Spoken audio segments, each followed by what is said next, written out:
आज का दिन बहुत ही पुनीत है, चूँकि भगवान भास्कर मीन राशि से निकलकर मेष राशि में चले गए हैं। जी, तो यह संचरण प्रकृति के लिए बहुत ही शुभ माना जाता है। दूसरी जो शुभता का दिन है कि आज ही के दिन डॉक्टर भीमराव अंबेडकर साहब का जन्म हुआ था। आज जो है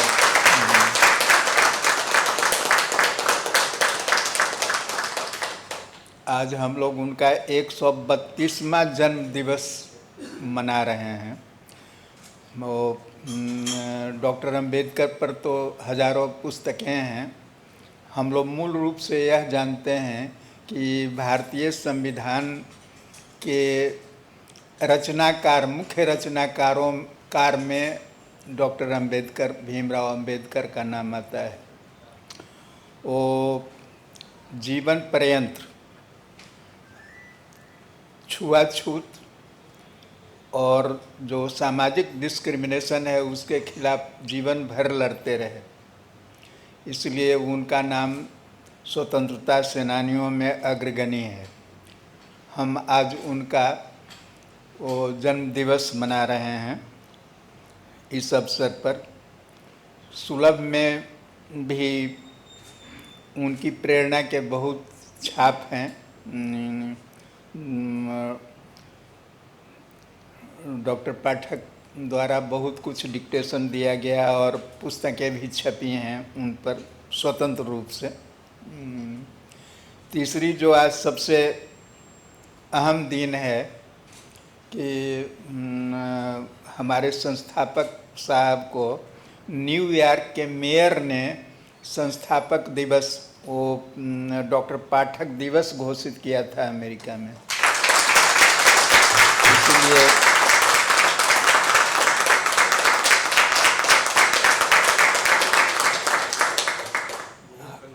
हम लोगों के लिए यह आज खास दिन है कि विश्व के मानचित्र पर और जो डॉक्टर पाठक साहब का जो कार्य है, जो उन्होंने दुनिया के लिए किया है, उसको अमेरिका किस तरह से रिकॉग्नाइज किया और कितना रिगार्ड और रिस्पेक्ट देता है, इसी से इवैल्यूएशन होता है।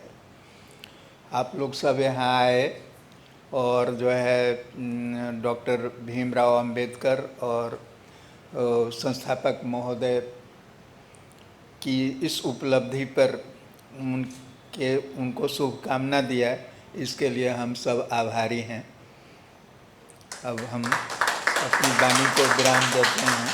परम आदरणीय फाउंडर साहब तथा इस कक्ष में उपस्थित सभी सुलभ के सहकर्मी लोग, आज ये बहुत ही खुशी की बात है कि आज हमारे परम आदरणीय फाउंडर साहब को 14 अप्रैल 2016 में वहाँ के मेयर बिल डे बिलासियो ने बिंदेश्वर पाठक डे डिक्लेयर किया था।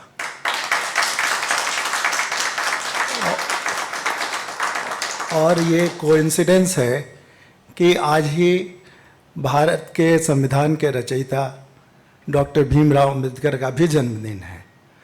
तो ये कोइंसिडेंस सिर्फ ऐसे ही नहीं हुआ है, ये एक ईश्वर की रचना रही होगी कि आज फाउंडर साहब को अमेरिका में बिंदेश्वर पाठक डे के रूप में डिक्लेयर किया गया और ये संयोग से अंबेडकर जी का जन्मदिन भी था। तो जो फाउंडर साहब जिस रास्ते पे चल रहे हैं या जिस लक्ष्य को लेके आगे बढ़ रहे हैं, उस चीज़ को देखते हुए ही इस तरह का एक ऑनर के रूप में उन्हें दिया गया। मैं अब थोड़ा सा जो प्रोक्लेमेशन हुआ था उसके कुछ पंक्ति पढ़ के मैं सुनाता हूँ।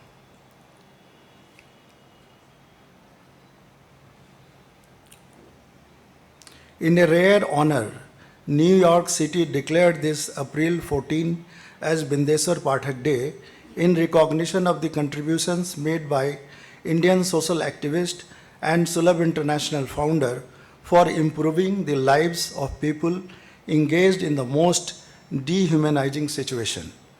New York City Mayor Bill de Blasio honored Dr. Pathak for his outstanding work to improve health and hygiene and moving the world forward.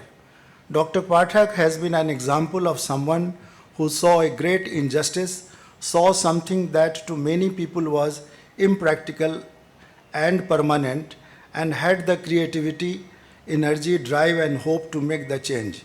He said at the ceremony on April 14, attended by Dr. Pathak himself. Dr. Pathak was presented with the New York Global Leader Dialogue Humanitarian Award also in the New York. The mayor and Dr. Pathak took his vision to help the oppressed.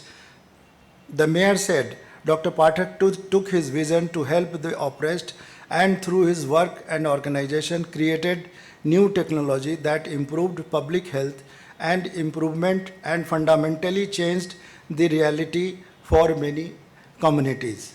So this was the crux of the proclamation which Bill de Blasio said on April 14th, 2016.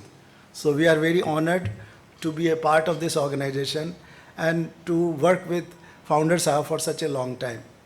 Thank you so much. आदरणीय श्री अर्जुन बाबू, अजय जी एवं मित्रों,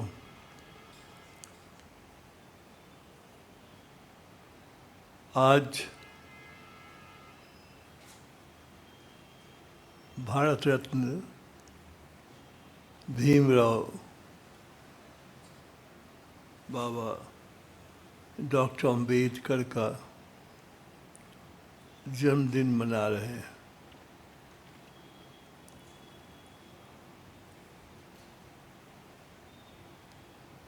doctor Ambedkar छुआछूत, समाज में जो विभिन्नताएं हैं और जो एक वर्ग को अपमान मिला उसके खिलाफ थे और चाहते थे कि सबको समाज में सम्मान मिले।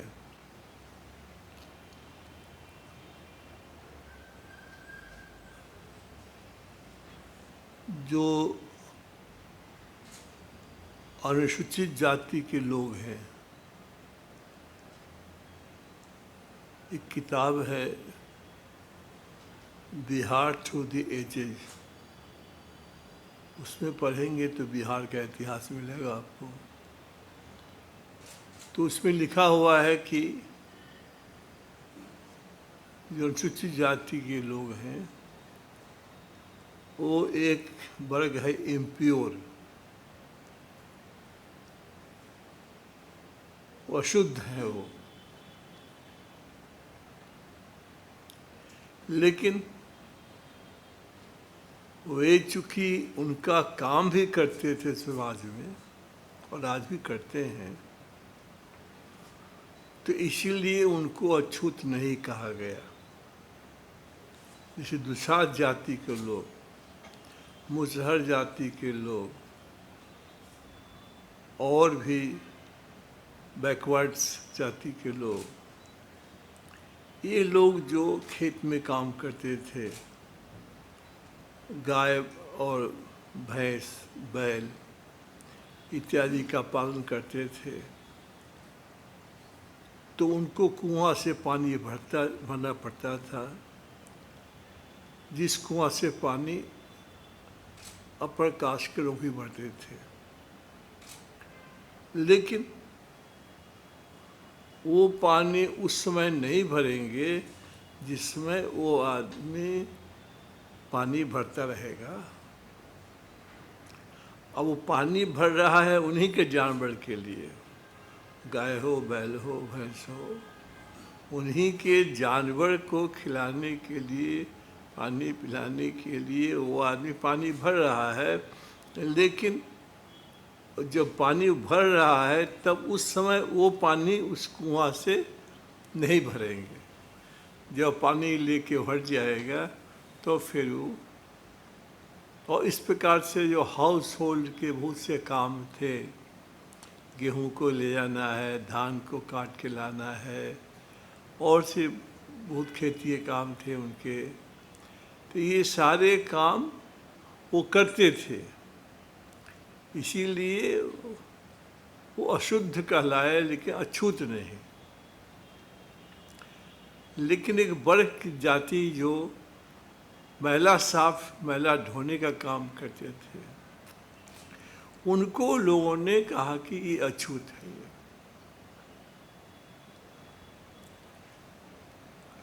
और फिर समाज ने ऐसी व्यवस्था कर दी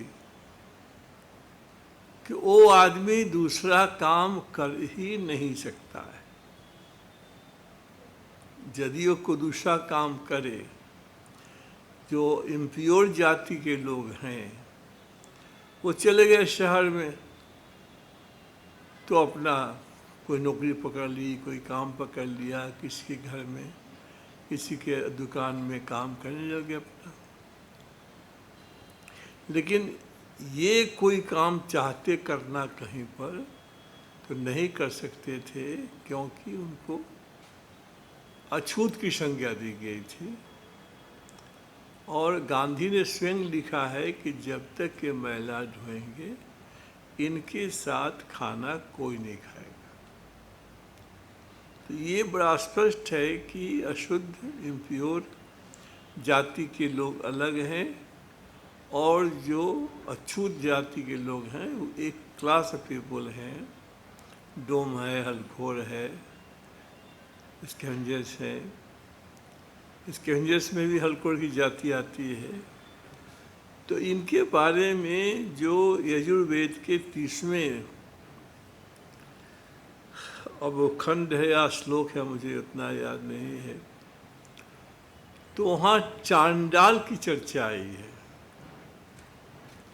तो चांडाल का मतलब हुआ कि जो मरने के बाद आग देने काम करता हो, मलमूत्र विसर्जन का काम करता हो, सफाई का काम करता हो, ये सारे काम वो करता हो, लेकिन लोग उसको छूते नहीं थे। और स्थिति ये थी गांव में कि वो आदमी घड़ा लेके बैठा हुआ है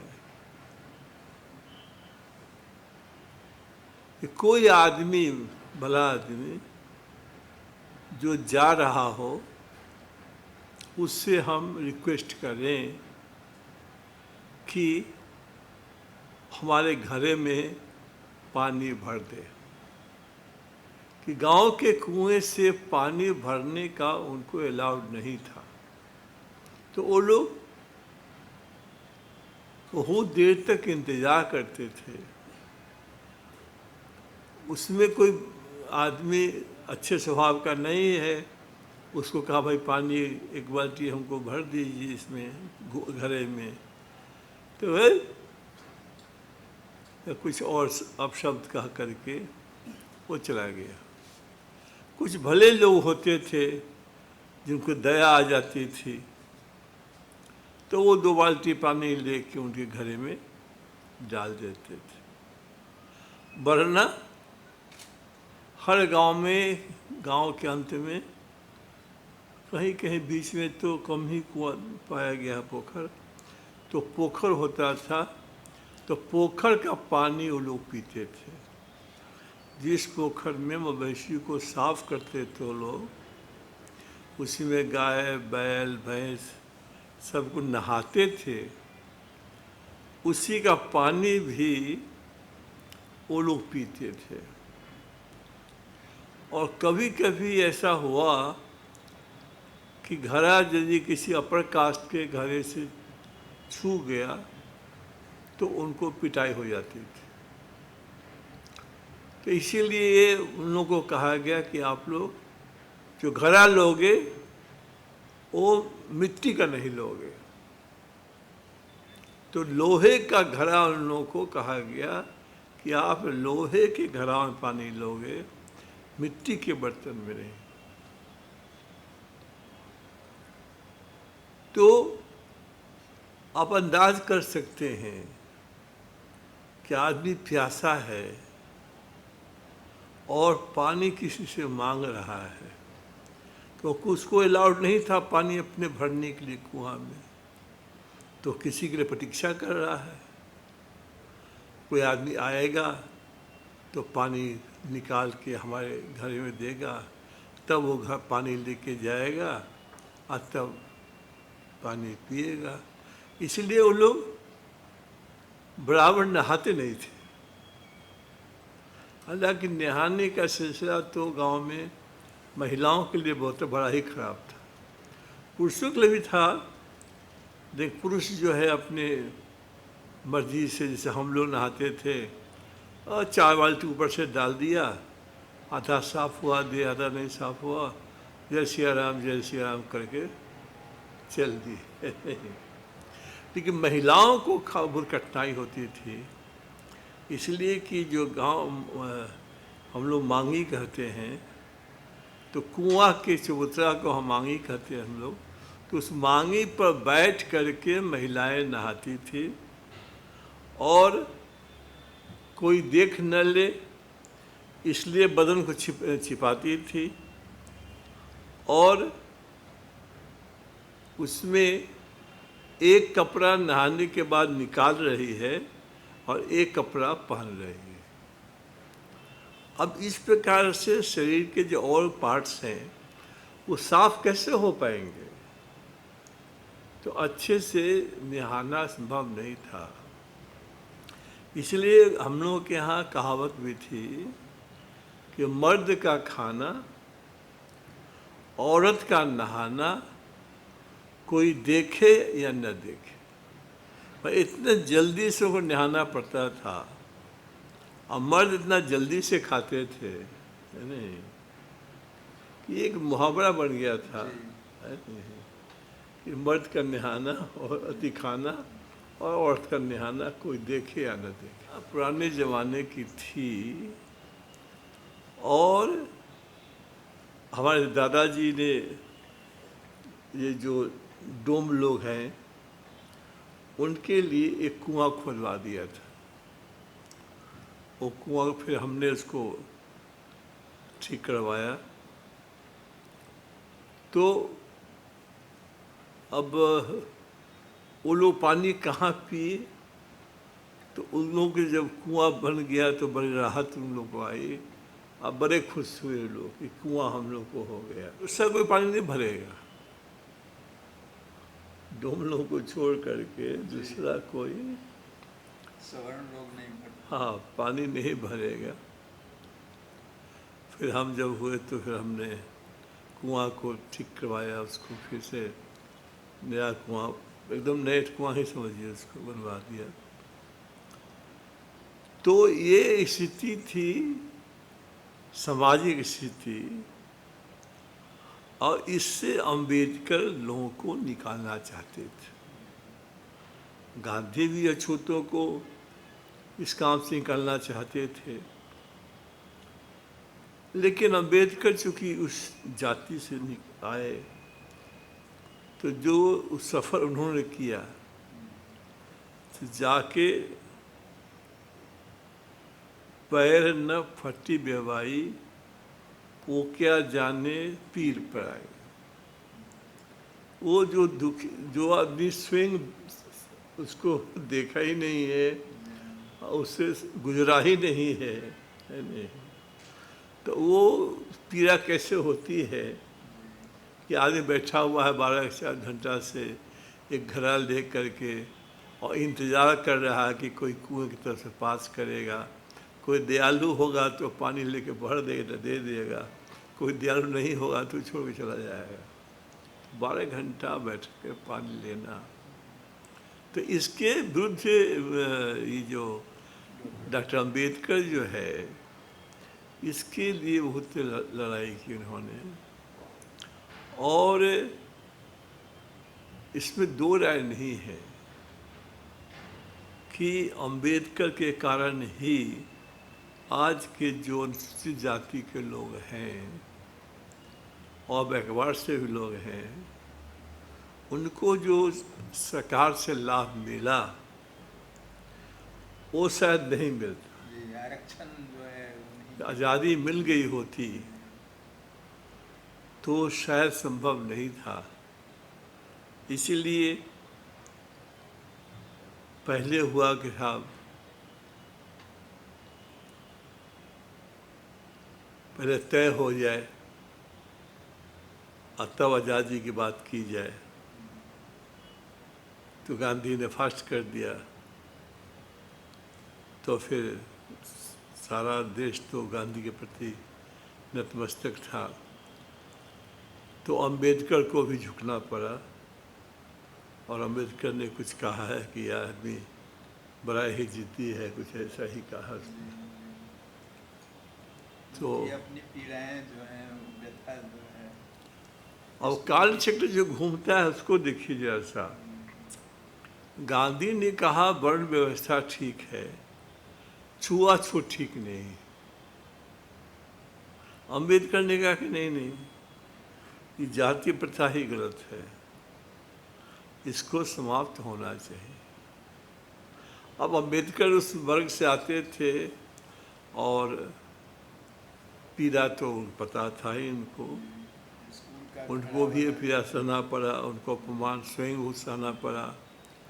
मिलिट्री सेक्रेटरी होके आए, वो चपरासी ब्राह्मण था, उसने फाइल फेंक दिया उनके हाथ से नहीं छूता। हाँ, तो कहा कि नहीं हम तो फाइल नहीं देंगे आपको, हम हाथ से, आप अनुसूचित जाति को, तो हम फाइल फेंक दिया। बम्बई में पढ़ने गए, मुंबई में, तो घर नहीं मिलता था उनको रहने के लिए, मालूम हो जाएगा छूत है। तो ये सब बहुत काफ़ी लंबी चौड़ी बातें हैं। उसको इतने में कहना ठीक है कि काफ़ी कठिनाई हुई और अंबेडकर अंततः लोगों के लिए आरक्षण लेकर आए, और उसी के चलते अब जितने अनुसूचित जाति के लोग हैं और मेरे ख्याल से बैकवर्ड के लोग भी हैं जो अंबेडकर को भगवान के ऐसा मानते हैं। तो ये अभी इम्पोर्टेंट है कि, लेकिन काल चक्र जरा देखिए। अंबेडकर ने कहा कि नहीं, जाति खत्म करिए। अब आज़ाद देश में कुछ पार्टियां ऐसी है कि अब वो कहते हैं कि नहीं, सेंसस में करते अब जाति के आधार पर सेंसस किया जाए। अब लो, जिस बात के लिए अंबेडकर इतना लड़े, अब उस बात को जो अब है नई पीढ़ी के लोग हैं, फिर से अब वो कहते हैं कि नहीं, अब इस पर होना चाहिए। अब चूँकि हम लोग समाजशास्त्री हैं, हमें कोई पार्लियामेंट का या लेजिस्लेचर का हमें कोई अधिकार नहीं है, इसलिए हम उसके आगे बियॉन्ड नहीं जाएंगे। हम समाजशास्त्र तक ही सीमित रखेंगे, क्योंकि जिसका पावर हमको है ही नहीं है, उस पर बोलने से क्या फ़ायदा है। हम कुछ भी कहें और वो हमको करने का पावर ही नहीं है, तो क्या फ़ायदा वो बोलने से। बट एक जरूर कहेंगे कि जो अंबेडकर नहीं होते तो वास्तव में आज जो आरक्षण मिला लोगों को, ये शायद नहीं मिल पाता। ये तो उनका श्रेय जाता है अम्बेडकर को। और हम लोग जो काम किए महिला आधुनिक प्रथा समाप्त करने में, उसमें अम्बेडकर के भी जो आध्यात्मिक और शैक्षणिक सामाजिक भूमिका अम्बेडकर की है, और कहीं कहीं तो शारीरिक भी है। वो जो तालाब था, क्या नाम उसका, वो था कौन, चादर महाराष्ट्र में जो तालाब में पानी लाने गए थे ना, नाम भूल रहे हैं वो तालाब का। तो तालाब में पानी भरने गए तो झगड़ा हो गया, मारपीट हो गई। तो ऐसे भी काम उन्होंने किए जहाँ इसमें विद्रोह हुआ लोगों का। तो ये अंबेडकर का जो जन्मदिन मना रहे हैं, अब इसमें एक बात से हम समाजशास्त्री हैं तो हम जो कानूनी पक्ष की बात तो नहीं करेंगे, लेकिन सामाजिक पक्ष की बात करेंगे कि हमने एक विकल्प निकाला है और उसको हमने कहा है horizontal theory of caste system. तो हॉरिजॉन्टल थ्योरी में क्या है कि सभी कास्ट बराबर है। अभी क्या है, जो पुराने ज़माने के हिसाब से वो वर्टिकल है, वो पहले ब्राह्मण है, फिर क्षत्रिय हैं, फिर वैश्य हैं, फिर शूद्र हैं। हाँ, तो ये जो क्लास है हमारे यहाँ वो उसी के लिए है। तो अब जो महत्वपूर्ण बात ये है कि आज अंबेडकर के जन्मदिन के अवसर पर लोग बौद्धिस्ट हो रहे हैं। अब ठीक है, अपनी मर्जी है, लेकिन इसको यदि हिंदू फोल्ड में रहे ये, तो उसके लिए हमने ये हॉरिजॉन्टल थ्योरी जो बनाया हमने कि भाई आप जो जाति चुनना चाहें आप चुन सकते हैं। जैसे अल्बर्ट टॉक के लोगों ने ब्राह्मण चुना कि हम ब्राह्मण रहेंगे, अब वो ब्राह्मण हो गए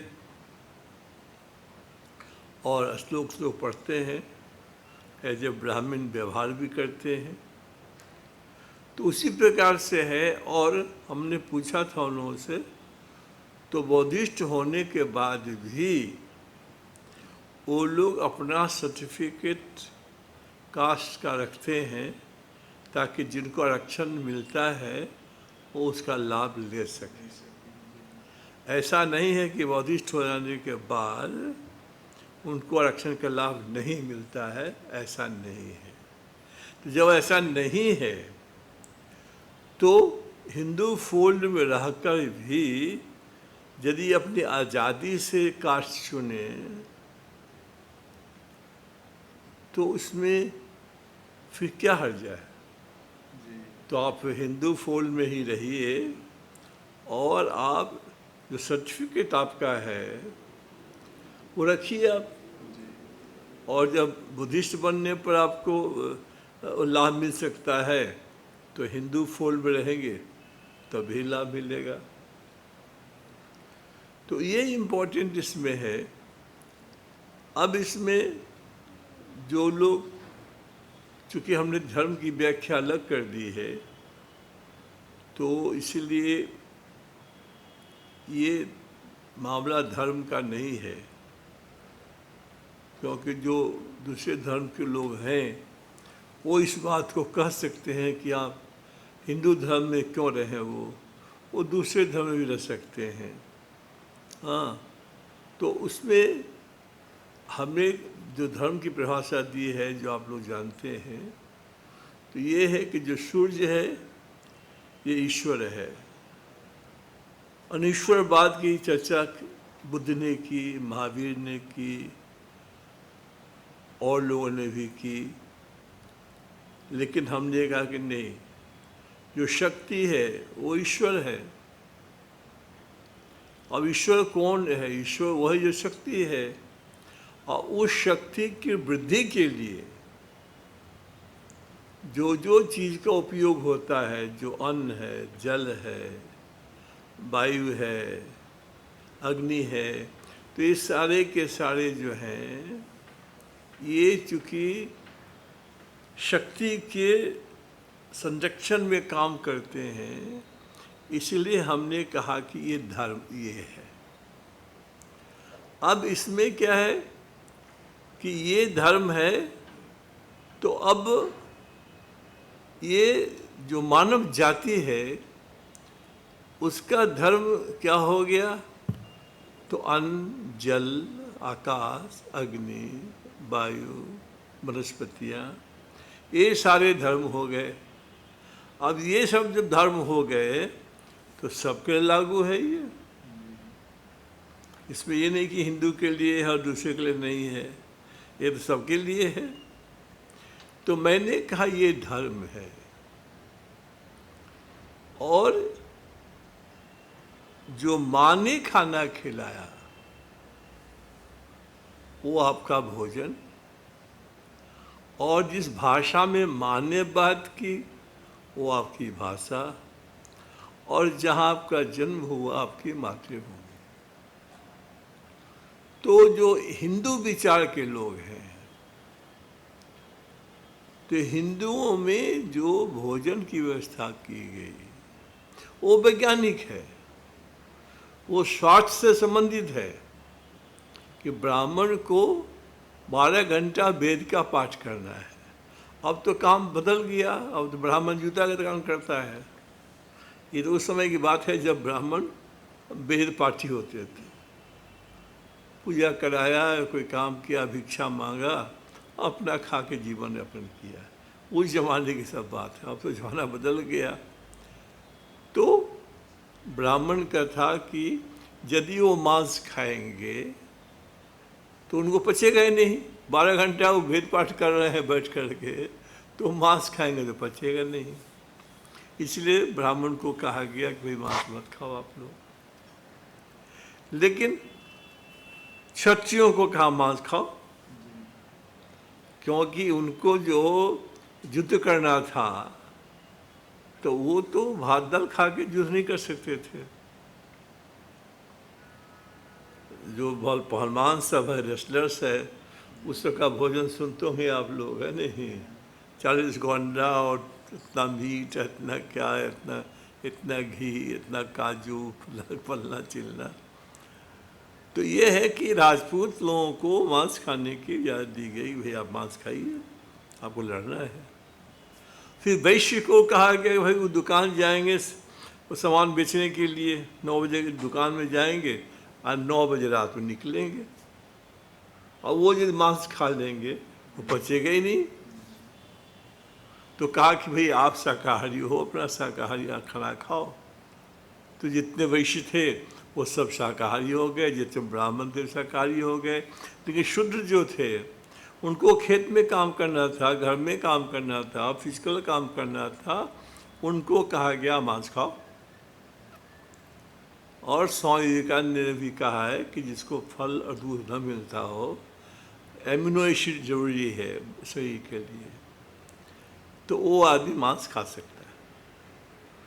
तो हिंदू जो संस्कृति है इसमें हम इस बात से सहमत नहीं है कि हर आदमी मांस नहीं खाए।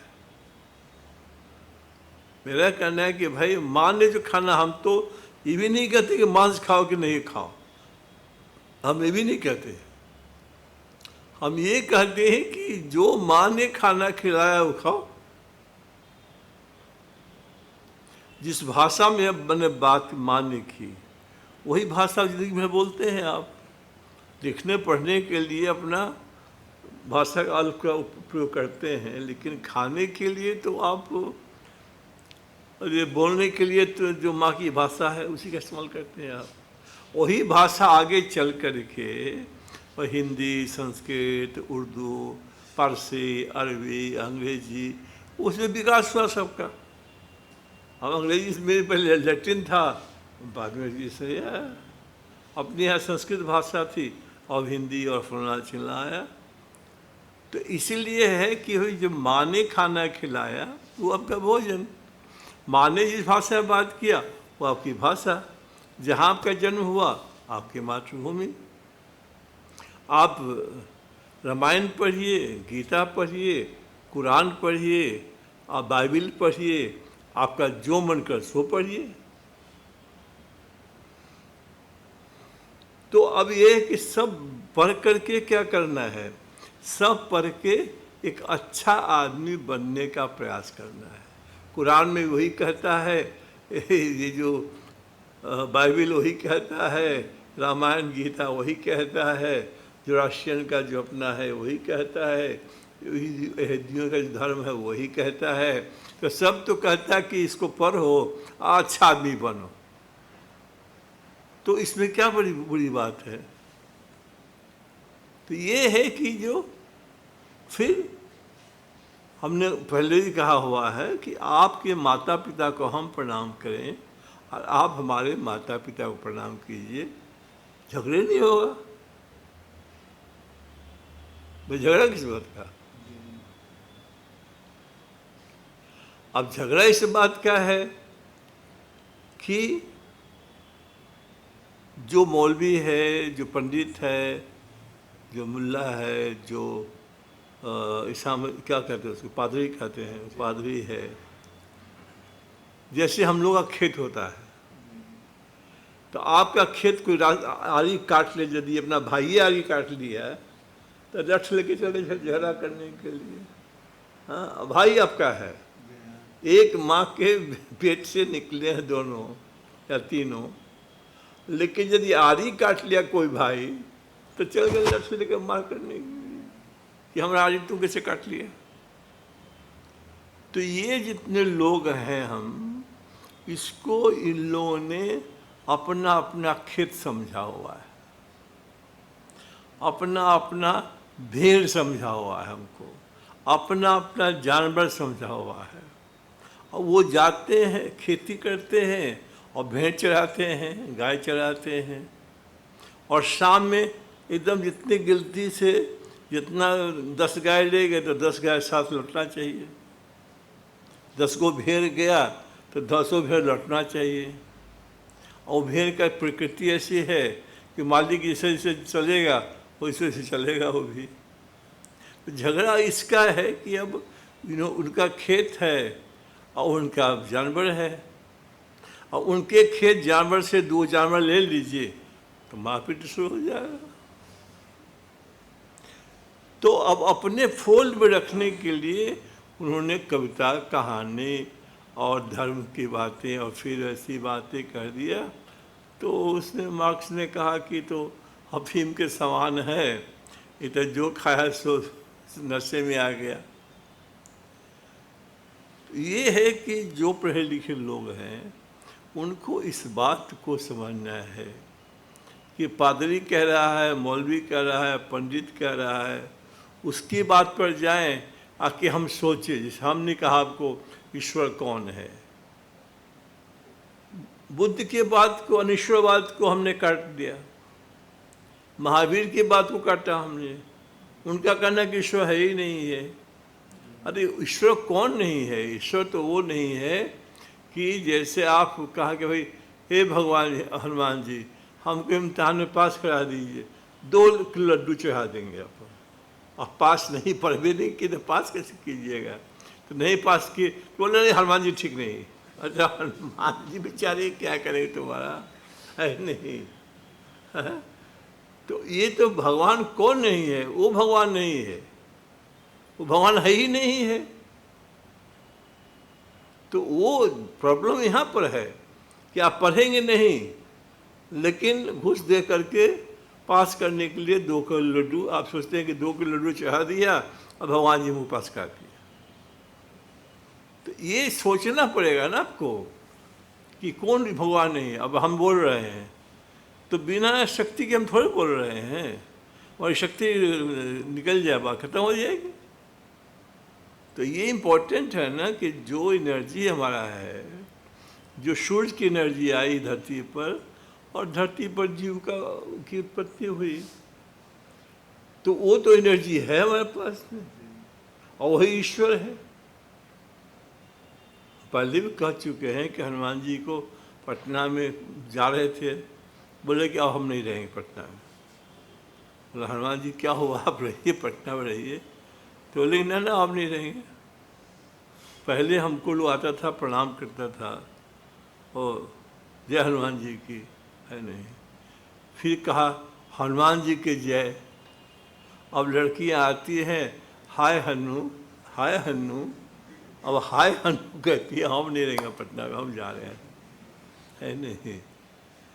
तो ये है कि आप हाय हन्नू कह करके 2 के लड्डू चढ़ा करके, तो इसलिए जो ईश्वर की जो व्याख्या है, अब कैसे भगवान बुद्ध और महावीर ऐसे जो बुद्धि का भंडार उनके पास था, इस बात में कैसे नहीं समझ पाए कि वो ईश्वर तो है ही नहीं, इसको बोल रहे हो आप, वो ईश्वर ही नहीं है।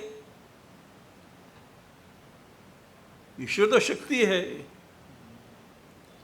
और धर्म क्या है? इस शक्ति को कायम रखने के लिए, बढ़ाने के लिए जिस चीज़ का उपयोग किया जाता है, जल का, अग्नि का, भोजन का, वनस्पतियों का, वो धर्म है।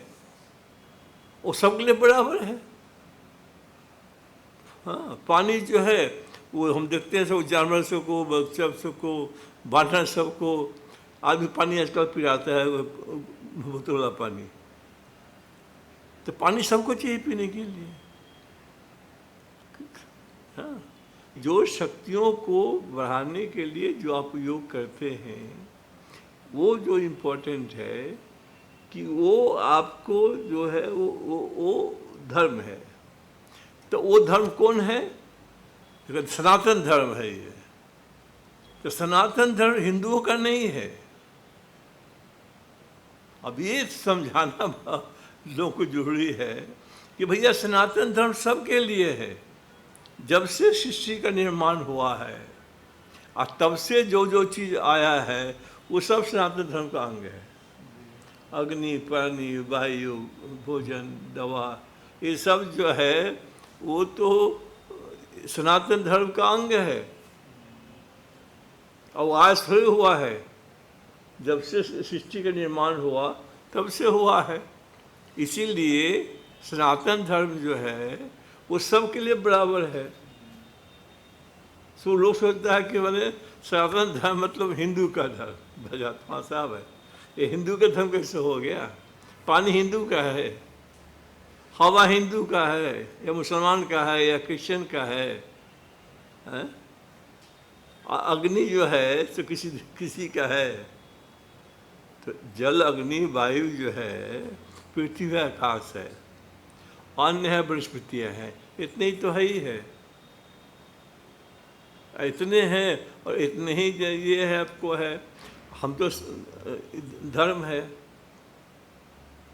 और वो जो है जो भोजन, वो तो जो माँ ने खाना खिलाया, बचपन में माँ ने हमको क्या खिलाया। गांधी यदि राजपूत में जन्म हुए होते, एक्सेप्शन समय होता है, राजपूत में ही सब लोग नहीं खाते हैं, लेकिन मैक्सिमम खाते होते। हम बांग्लादेश गए थे तो हम वो कौन था गए थे आदमी पर,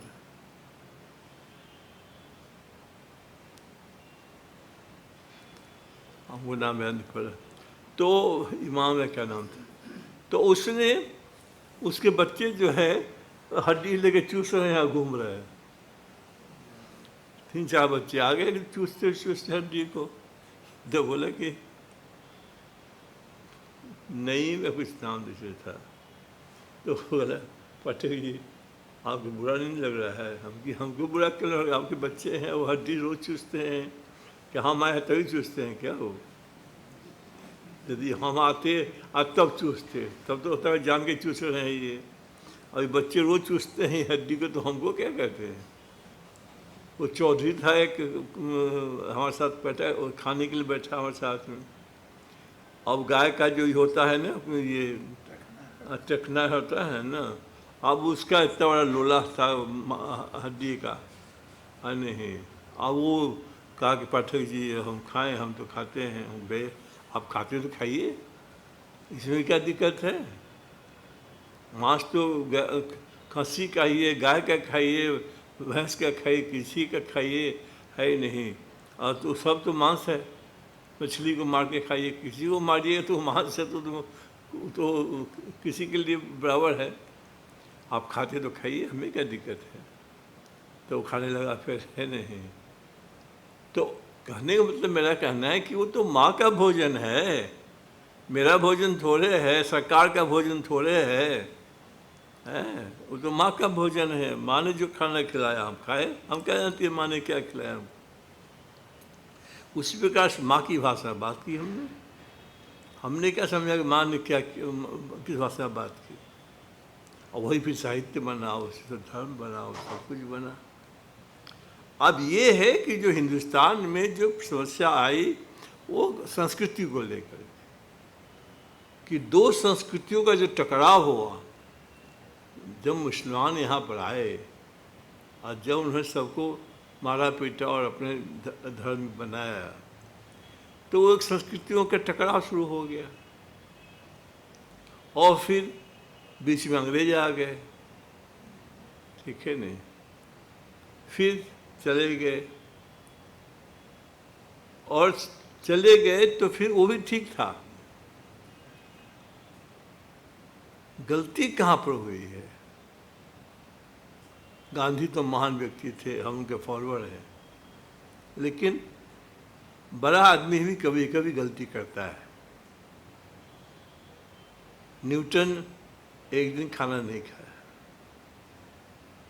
दोपहर तक बिना चाय पिया न भोजन किया, नाश्ता किया। उसके मित्र आए मिलने के लिए, नौकर ने कहा कि आज तो साहब ने न चाय पिया है न खाना खाया है, पता नहीं क्या उनका आज हो गया है। तो मित्र गया, पूछा कि यार सुना कि तुम चाय भी नहीं पियो, क्या हो गया? उन्होंने कहा क्या कहें, ऐसी समस्या हो गई है, हमारे जो दीवार है ना उसमें एक होल है और दो बिल्लियां हैं, तो दोनों जाएगी कैसे? तो उसका मित्र कहा कि तुम बड़ा इतना वैज्ञानिक और तुम महादेवकूफ हो, तो एक बिल्ली पहले जाएगी और दूसरी बात भी जाएगी। तो बोले हाँ यार तुम तो ठीक कर रहे हो, वैसे तुम इतना बड़ा वैज्ञानिक हो और तुमको कि दो बिल्लियां हैं एक होल है, तो एक बिल्ली पहले जाएगी दूसरी बिल्ली बाद में जाएगी। तो उसी में होता है कि बड़े बड़े लोग भी कभी कभी वो गलती कर बैठते हैं जो गांधी ने गलती की। ये पाकिस्तान हिंदुस्तान बड़ा हुआ था, वो दो संस्कृतियों का टकराव था। इसलिए हुआ कि नहीं, हिंदू जो हैं हिंदुस्तान में रहें और मुसलमान जो हैं वो पाकिस्तान में रहें। पाकिस्तान का दो भाग बना, एक बना जो बाद में बांग्लादेश बन गया, एक पाकिस्तान जो अभी है। तो यदि यहाँ पर मुसलमान नहीं होते यहाँ पर, तो झगड़ा क्यों होता? दो संस्कृतियां हैं इसलिए टकरा रही है। तो पाकिस्तान में और झगड़ा तो होता है आपस में उनका,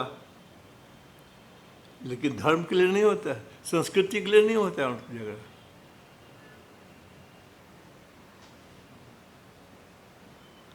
उनके दो संस्कृतियों का टकराव उनका नहीं है, उनका अपना है, शिया सुन्नी का समस्या का अलग है वो। लेकिन जो हमारे पास प्रॉब्लम है कि हाँ दो संस्कृतियाँ टकरा रही हैं और भले आदमी संख्या बड़ी कम है जो समझाए लोगों को भैया दो संस्कृति टकराव है तो इसका रास्ता ये है, ठीक है।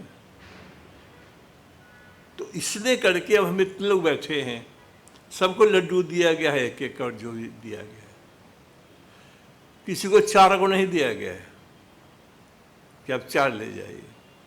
अब घर ले जाने के लिए दिया हो, लेकिन खाने के लिए सबको बराबर दिया गया। अब ये क्या किया कि एक तो कहा कि भाई मुसलमान यहाँ रह जाएंगे, जो बच गए हैं सो तो रह गए। अब उनको सारी सुविधा अलग से दे दी, तो झंझट शुरू हुआ।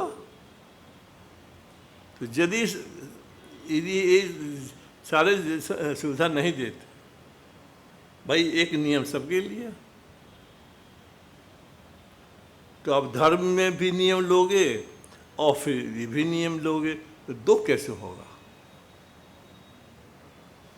भाई चोरी करोगे तो हाथ कटवाओगे, तो ठीक है उसका नियम कर लो अपना कि भाई हम अपना हाथ कटवा लेंगे चोरी करेंगे तो। अब इसको समझाने वाला कोई आदमी नहीं, झगड़ा करने वाला आदमी है, वो चढ़ा देगा उसको, चढ़ा देगा उसको। तो ये दो संस्कृतियों का टकराव है। इसका समाधान सिर्फ एक है कि एक कानून सभी के लिए, इसका एक ही रास्ता है। कितनों कटु वचन हम बोल देंगे किसी मुसलमान को, और कोई मुसलमान हमको बोल देगा हिंदू को, तो उससे कोई कुछ होने का नहीं है। इसको कोई सुनने तैयार नहीं।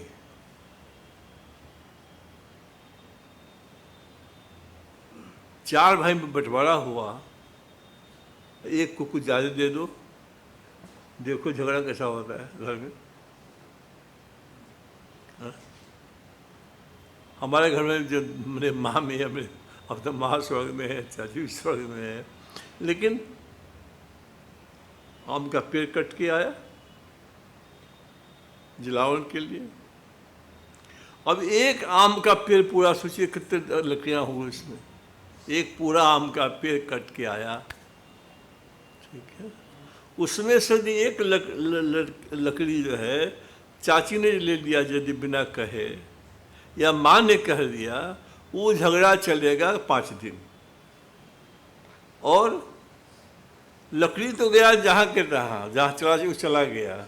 अब क्या स्टार्ट हुआ कि आपको गर्म पानी दिए थे, आपको बुखार में किए थे, तो आपके बेटा को हम खाना खिलाए थे।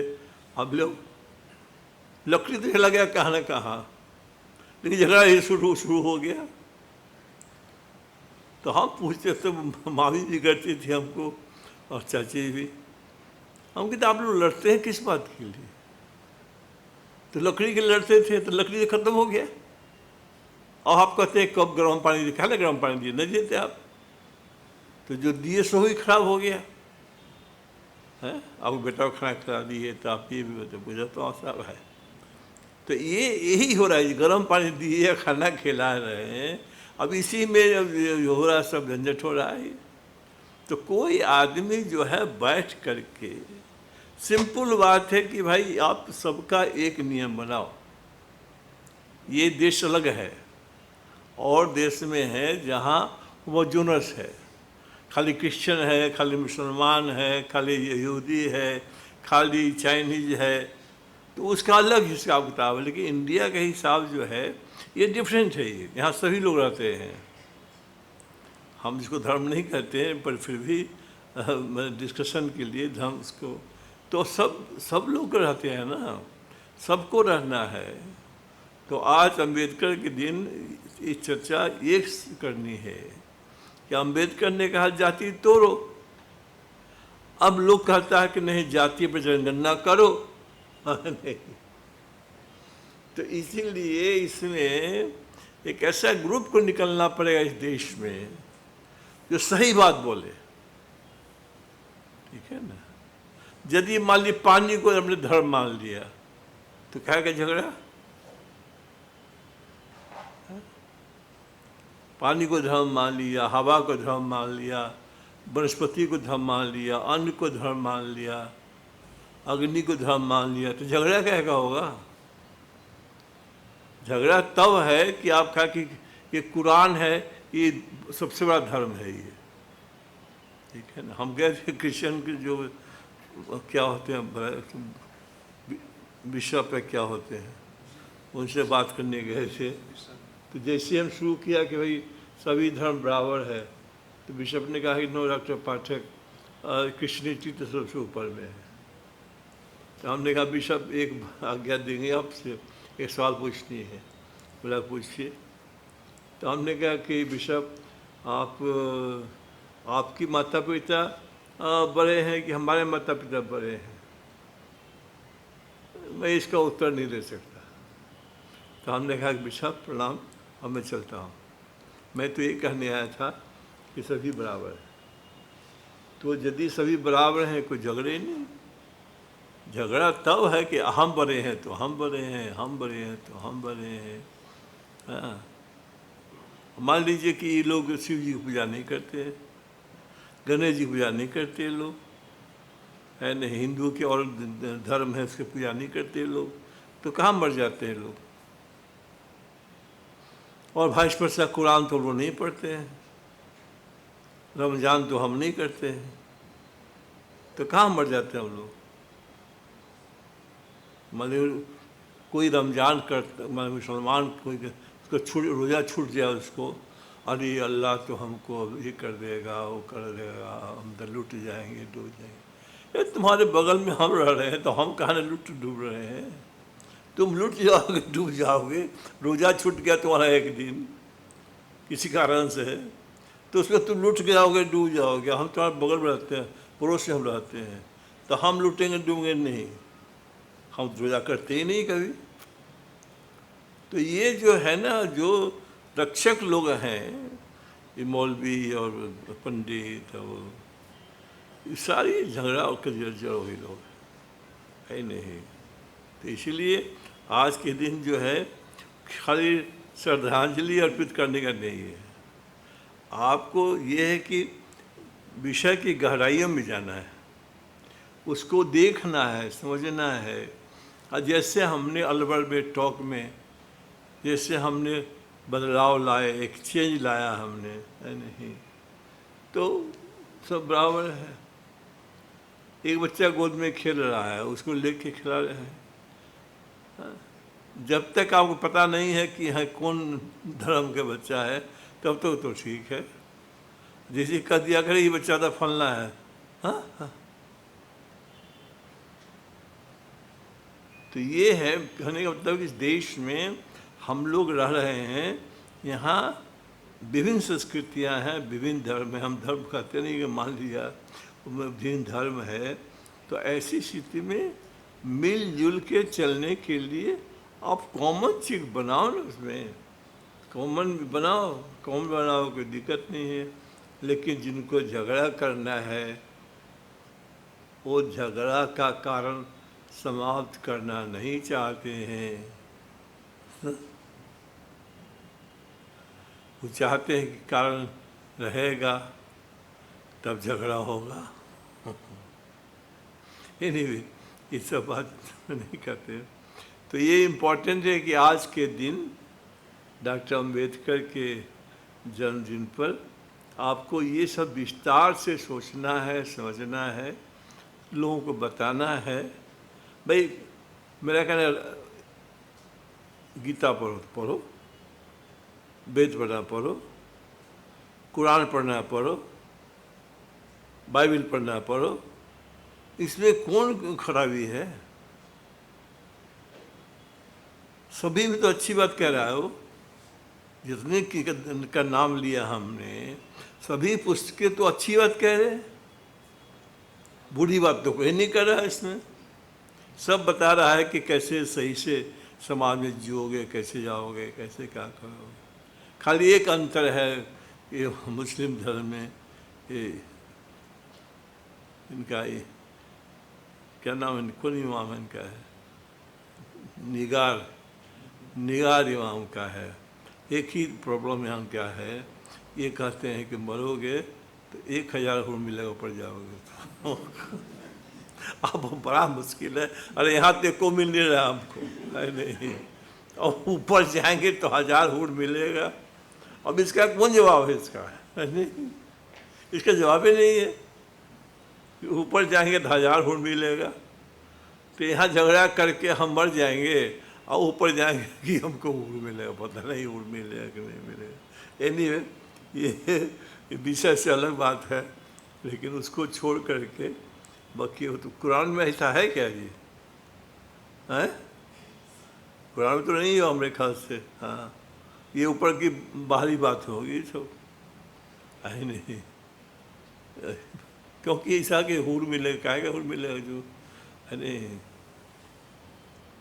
तो ये इम्पोर्टेंट है कि कैसे समाज में हम लोग मिल के रहें, एक दूसरे से मोहब्बत कैसे करें। तो अम्बेडकर के दिन आज हम लोग जब भी बैठें तो चर्चा करें कि अम्बेडकर ने क्या कहा था, किस बात के लिए उन्हें जोर लगाया, और एक सौहार्द, एक प्रेम के साथ कैसे हम रह सकते हैं। आज के दिन हमारी यही श्रद्धांजलि है।